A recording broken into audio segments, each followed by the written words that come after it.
Hello all and welcome to another Caffeinated Entertainment video. It's Art here with the book review for Rose Pressey's If You've Got It Haunted. It was my book with the purple on the cover. Read a book with purple on the cover. Challenge completion for the Reading Rush 2019, formerly the Booktubeathon. I need a cozy mystery quick read in the readathon, and that's why I picked this one. It was a very, very good choice, although I do have some nitpicky things that I want to bring up, and I want to point out. But first, actually, I'm going to start off with the bad stuff first, because let's get the bad stuff out of the way, and then we'll go on to the good stuff. The bad stuff is the premise for the main protagonist investigating the crime was a little bit stretchy for me. Yes, I understand that ethereal things were happening, like a psychic cat, a ghost appearing to our protagonist. Those ethereal things were happening, but it was kind of like Murder, She Wrote, in which when a dead body popped up, she seemed to almost always be around it. And at some point, even an inept cop would start to investigate her and see her, which the cops never really truly did with that.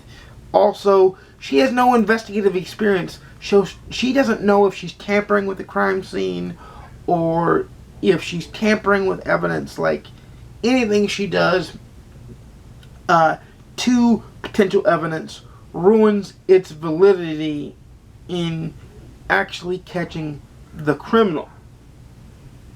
Yes, I know it's a cozy mystery fiction, but if you're going to have her do things like she was doing, then you need to make sure she has a background and an emphasis on what she's doing. She could have been a retired police detective or retired police officer opening up a vintage clothing store.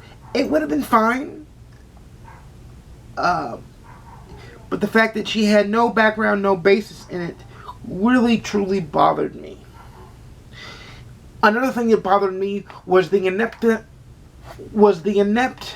portrayal of the police. I don't like when cozy mysteries make it seem like our protagonist is the absolute only person in the world that could solve this crime, this murder. I don't like when they do that, and this book is smack dab cause for doing it. It makes the detective seem like a blithering idiot at times, even though she rightfully fears him at times, because she knows what she's done isn't above board in an investigation. By the way, side note, if you hear the dogs barking, the door is shut. Did the best I could, but they bark willy-nilly throughout the day at their own shadows, so there's nothing you can do. Really, those were my only nitpicky things about the book. Like, only bad things about the book. The writing was good. The comedy was great. The apt portrayal of cats, of the cat in the story, was amazing. The air of superiority by the cat that the main character feels is spot on. Having cats myself and having had cats all of my life, I can tell you that this actually happens. Hang on, so this, there we go. I can tell you that this most assuredly actually happens. The comedy between the protagonist and the spirit is top-notch. I love how the spirit sits in judgment of her in many, many, many ways. And I just love the way that it's a living, breathing town with vibrant characters. Things happen that don't normally happen in this small to medium-sized town. I'm going to assume it's a small-sized town because they talk about a main street, and most small towns have main streets. Some major. I live in a city where it is the longest main street in the United States. So, but I would still call it a small townish type feel.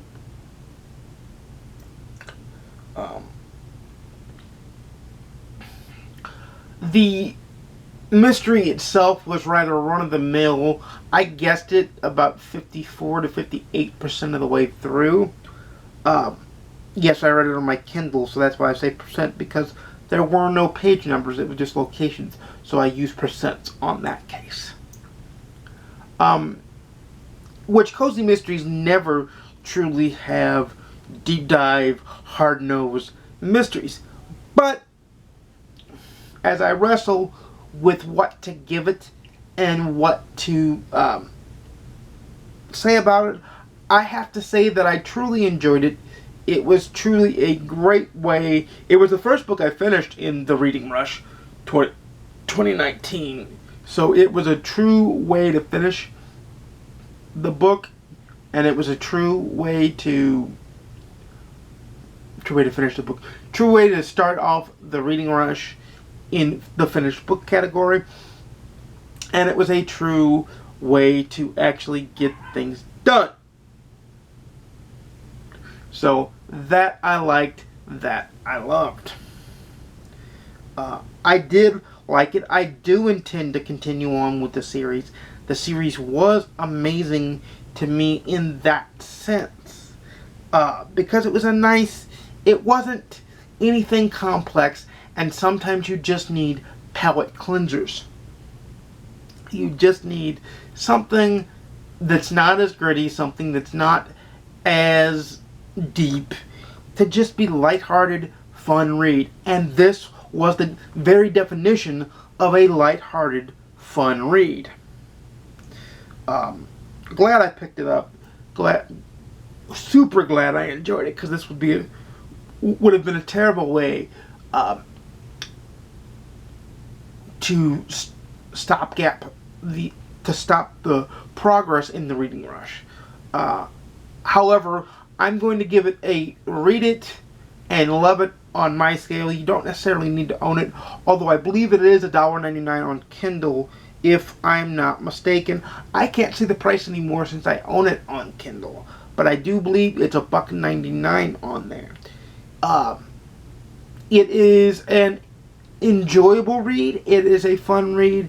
It will not tax your brain. If you're looking for a palate cleanser read, definitely do it. And on the GoodReads scale, it's a 4 out of 5 for me. I give it a 4 because the characters are so vibrant, and the town is so fun, and the story is so fun. If the characters weren't as vibrant, and the story wasn't as fun, it would be an average run-of-the-mill read, maybe a 2 or a 3, but in this case, it's a 4. So that's what I give that. Yes, I'll be continuing on with the series. Yes, you'll see more book reviews from this series, most definitely. And without further ado, you know I make videos every Monday, Wednesday, and Saturday at 12:30 p.m. Central, 10:30 a.m. Pacific, 1:30 p.m. Eastern. Please like, comment, subscribe if you want to see more. Ding the notification bell to be notified when I upload a video. If YouTube is working that day, hopefully they are. Maybe they're not. I don't know. Who knows? But without further ado, happy reading, everybody. I'll see you again soon, and peace.